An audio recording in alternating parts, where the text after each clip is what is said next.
ही सुरुवात पाहता जे काही उत्स्फूर्त प्रतिसाद इच्छुकांचा दिसतोय, हा भारतीय जनता पार्टीवरती वाढलेला जो काही लोकांचा विश्वास आहे, हा नक्कीच या उत्स्फूर्त प्रतिसादातून दिसत आहे। महायुतीचा निर्णय हा प्रदेश स्तरावरती ठरणार आहे। जो काही प्रदेशचा निर्णय होईल त्या दृष्टिकोनातूनच अंतिम निर्णय आम्ही पकडून काम करणार आहोत।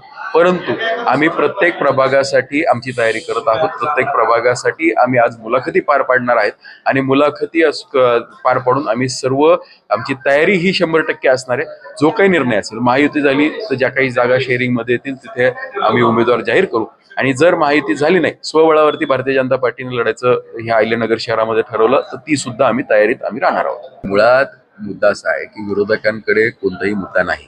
आपण जर पाहिलं असेल की प्रत्येक वेळेस म्हणजे 2019ला ईव्हीएमचा मुद्दा समोर आला, 24ला लोकसभेला त्यांचा निकाल चांगला झाला की मग ईव्हीएम बंद झालं, 24ला विधानसभेचा निकाल थोडासा मनाविरुद्ध विरोधकांच्या गेला की परत ईव्हीएमचा मुद्दा आला।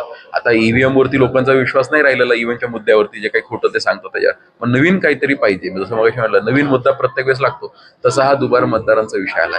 पण तसं पाहिलं गेलं आपण मतदार यादीमध्ये नाव टाकणं सोपं आहे, डिलिशन ही खूप डिफिकल्ट क्लिष्ट प्रक्रिया आहे। आपणही जर मी जरी अर्ज दिला की माझं ह्या मतदार यादीमध्ये नाव नको आणि आता मी मतदारसंघ राहिलं दुसरीकडे गेलं हिथलं नाव डिलीट करा, तर त्याच्यासाठी सुद्धा प्रांत स्तरावरती कलेक्टर स्तरावरती काही सुनावण्या घ्याव्या लागतात आणि मगच मतदार यादीतलं नाव कट होतं। त्यामुळे दुबार मतदार हा प्रश्न आपल्या महाराष्ट्रात नाही, हा देशभर प्रश्न आहे।